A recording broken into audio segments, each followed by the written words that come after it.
Well, if you watched the review for the Raw review last night from OTRS, you now know that I have to cheer for Ryback for the next year. So I have no problem with that. And so, hey, I'm going to have my Feed Me More shirt very soon. You can bank on that, brother. So with that being said, I will jump right now into the Raw review for February 4th of 2013. So we get CM Punk in the opening segment. Coming down to the ring, he breaks a sign in half from a fan. He drags Justin Roberts into the ring, and he basically wants him to now acknowledge him as the People's Champ. Well, you know, it's just a way to get into the head of The Rock before their match in 2 weeks at Elimination Chamber, and he just basically ripping on the fans, saying he kind of compares what happened to Vince McMahon to what the fans are. He's saying that, I bet you've never done anything great in your life. It's actually this was a good promo, I thought. And he said that McMahon was getting an operation today. He had his operation last night or yesterday, whatever. And finally we get Booker T out on the ramp. It's like, since I thought Booker T was the general manager of SmackDown, not on Raw, but I guess Vicky sent him out there, and then what he basically does is he sets up a match. It's a WWE active poll. It's gonna be one of CM Punk's last 3 WrestleMania opponents, whether it be Rey Mysterio, whether it be Randy Orton, or Chris Jericho. So, and that will be later tonight. And Michael Cole and Jerry Lawler, they go over how you download this WWE app. God, haven't we seen this before? It's like, we're not all idiots here. It's like, I think most of us know how to use a smartphone or an iPhone or an Android phone, whatever, but yeah. So the opening match we get, this is even before they even went to commercial. We get my boy Ryback, Feed Me More, you damn right, against the U.S. Champion Antonio Cesaro once more with feeling. Yeah, of course, this is basically the same match we've seen, where Cesaro is basically running like a scalded dog away from Ryback, and why wouldn't you? Because Ryback's a beast, damn it. And anyway, Ryback eventually catches up with them. He gives them the shell shock, and that's your 1, 2, 3. Feed me more. Sorry, Jeff. One thing I did like about this show, that they interviewed separately the 3 people on the WWE active poll for see who's going to go into that match against CM Punk later on in the show. This really had kind of an old school feel to it. With first they interviewed Ray, and then they interviewed Orton, and they interviewed Jericho, and that was a nice touch to the show, I thought. So, pretty good stuff, I believe. Well, then they have a little backstage segment with John Cena. He basically he's going to challenge the Shield by himself. What do you have, a fucking death wish? I mean, seriously, dude. Like, no one man can take on the Shield by himself. Not even a candy ass like you. So we get Santino Morel out there again against the return of Sylvester the Cat's favorite wrestler, Jack Swagger. Well, at least they've kind of tweaked Swagger's character since his return. He's pretty much been all business. He's not about this all-American, this and that, and blah, blah, blah. But I like that he's being way more aggressive. He finished off Santino about 2 minutes with, not the ankle lock, but he calls it the Patriot Act. That's right. So, that's about it for that, I think. Not much more to say about that match, so. Alright, then the 1 hour main event, I guess you could say, was Alberto Del Rio against Cody Rhodes and his mustache. One thing you can say about ADR ever since they've turned him face is that he's really bought into this. He's really bought into his face turn, where he even talked about it in his kind of like his post-match promo. Yeah, Del Rio won with the cross-arm breaker, and he's talking like, you know, how he used to always talk down to the crowd. He used to think he was better than them, but they've made him open his eyes, as it were. So then we end up getting Big Show on the Titantron. This would be a kind of a recurring theme throughout the night. Big Show's in a hotel room, and he's basically what he wants is a contract for the Elimination Chamber match for a return world title match. So I'll talk about this more as it goes on, but that's basically what this segment is all about. So it's okay, I guess. Alright, in the first of two face versus faces matches, you got Rey Mysterio against Daniel Bryan. This was a pretty decent match. It's something we've seen before, but as it was a good match, I thought. Daniel Bryan ends up winning with the no lock. He got the submission on Rey, which is a little bit surprising, but not really. But that's not the big story here, because we got the return of Smokey, the Big Gray Cat's favorite wrestler, Mark motherfucking Henry. And he, oh man. First he laid waste to Daniel Bryan. After he came up to him, he just kind of shoot him out of the way like a fly. Then he went after Rey Mysterio. He basically laid waste to him, and then Sin Cara tried to come out there for the save, and he met the same fate. So it's bad news for everybody else that Mark Henry's back. That means you're going to see a lot more Smokey on Raw reviews from OTRS.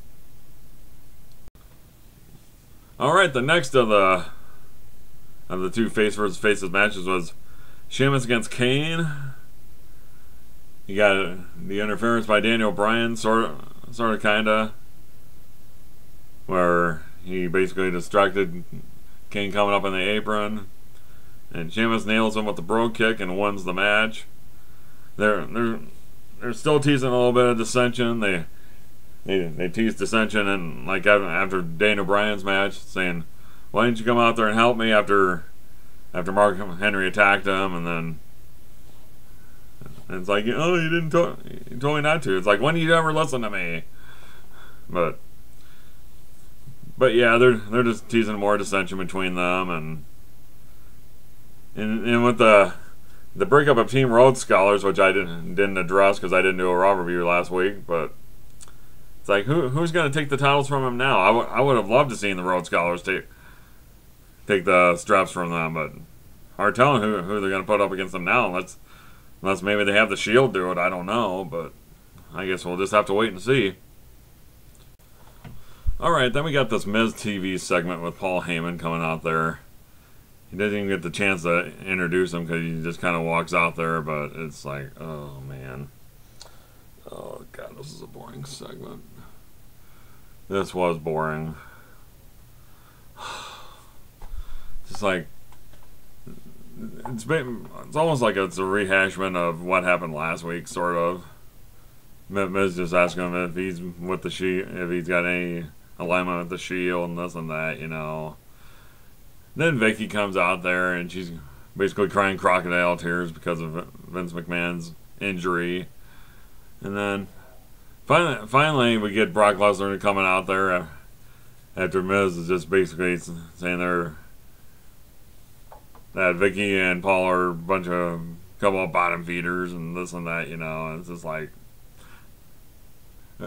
one thing you can say about the Miz, at least he stood up to the beast and he took his ass kicking like a man and all, but hey, that's just what Brock Lesnar does. He's a legit he was the UFC heavyweight champion, for God's sake, and he was a WWE champion.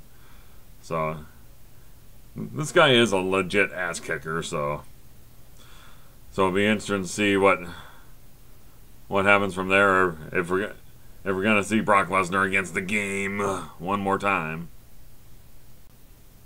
Then another match we've seen many times, Randy Orton against Wade Barrett. But then you get that old school Bo Dallas interview, so I guess that's Guess that's going to be Barrett's next challenger for the IC title. Orton wins with the RKO out of nowhere. Boom, that's over. I bet you were really happy there, Metal D, now weren't you? Alright, then we had we found out who the winner of the WWE Active Match poll was, and to no shock at all, it was Chris Jericho. So, CM Punk against Chris Jericho. I thought this was the best match of the night. Yeah, it's something we've seen before, but it was really good. You knew they're gonna have to make Punk look strong, so, and Jericho did a good job in making him do that. And I thought it was the best match tonight, and Punk ends up going over clean with the GTS, so it was about what you would have expected. And it's like Punk's not gonna job here. I mean, I'm just saying. I mean, it's just not. This wasn't gonna happen. Okay, I think I could probably do a separate video on the WWE Class of 2013 myself, but I'm gonna put this as part of the Raw review. But as this was announced yesterday, and something I didn't know would ever happen, or didn't think would ever happen, but Bruno Sammartino is finally getting his rightful place into the WWE Hall of Fame, and this is a long overdue honor. I mean, this is a guy that sold out Madison Square Garden, if memory serves, about 187 times in a row. I mean, this is like every month for about, oh my gosh, a long time. But it's, I mean, this is one of the true icons of professional wrestling. I mean, this is the same guy that in between his two WWF title reigns, he held the title for over 11 years. The first time he held it was for almost 8 years. When he got beat in 1971 by Ivan Koloff. And then the second time he lost it was to Superstar Billy Graham. Superstar Billy Graham's in the Hall of Fame. Ivan Koloff should be someday. But I mean, this is a true icon to fans in the New York, New Jersey area, and I tip off my hat to Triple H for finally getting this done. No matter what we say about him as a wrestler, or as kind of like a finagler in the backstage area, for him being married to the boss's daughter and all this, it's like, you have to appreciate the fact that Triple H loves this business. I mean, he eats, sleeps, breathes, shits this business. And regardless of whatever issues that Bruno may still have with Vince McMahon, it's really nice that he's able to put this aside for a weekend and accept his rightful place in the WWE Hall of Fame. It's been long overdue, and it's well deserved. Thank you, Bruno Sammartino. Well, as what was happening throughout the night, he saw a Big Show in his hotel room. One time, he's getting his room service, then finally answers the door, and he finally gets that contract signed. And then, what do you know? Alberto Del Rio is at the door after he opens it up again, and he attacks Big Show, and then they're going at him. Show's kicking his ass for a while. Then finally he gets out the fire extinguisher, and he finally gets away from him. Gets in the elevator. Now, I don't know what I think about the segment, but it was pretty decent, I thought. So, be interested to see what they're going to do for the next couple of weeks leading up to Elimination Chamber. So finally we get to the real main event of this show, and that's Beef Mode himself, Brad Maddox, into the ring. And he's talking about calling out the Shield himself. He's like, come on down, boys. And then because he's just man enough to take them on himself. Not that candy-ass John Cena. But anyway, so Shield comes down there, and they all the Shield all have mics. This is a good touch, and you got to hear Ambrose talk. Says since he's probably the leader of the group, so he should be doing most of the talking. Then you hear Rollins talk a bit. Then Reigns comes down there. He mentions something. So anyway, you know what he was doing? He was softening up the Shield. Damn it, that's what he was doing. Yeah, he was getting his ass beat, but all he was doing is softening them up for Cena, Ryback, and Sheamus. They can end up coming up through the crowd, and they went after him. They can thank Brad Maddox for all that, because Cena, Sheamus, and Ryback, yeah, they got rid of the Shield. They sent him packing, but not before Brad Maddox set him up. He softened them up just for them. So that is it for the show. Alright, as far as my final thoughts for this show goes, I thought the Miz TV segment was really boring. Then you got CM Punk talking about how we're in 442 of his title reign. It's kind of nice to see this delusional former champion who thinks he's going to get the title back. And then, let's see. Then he had a couple of short matches with ADR and Cody Rhodes. And then Daniel Bryan and Rey Mysterio was pretty decent. And then the return of Sylvester, the Cat's favorite wrestler, Jack Swagger. Then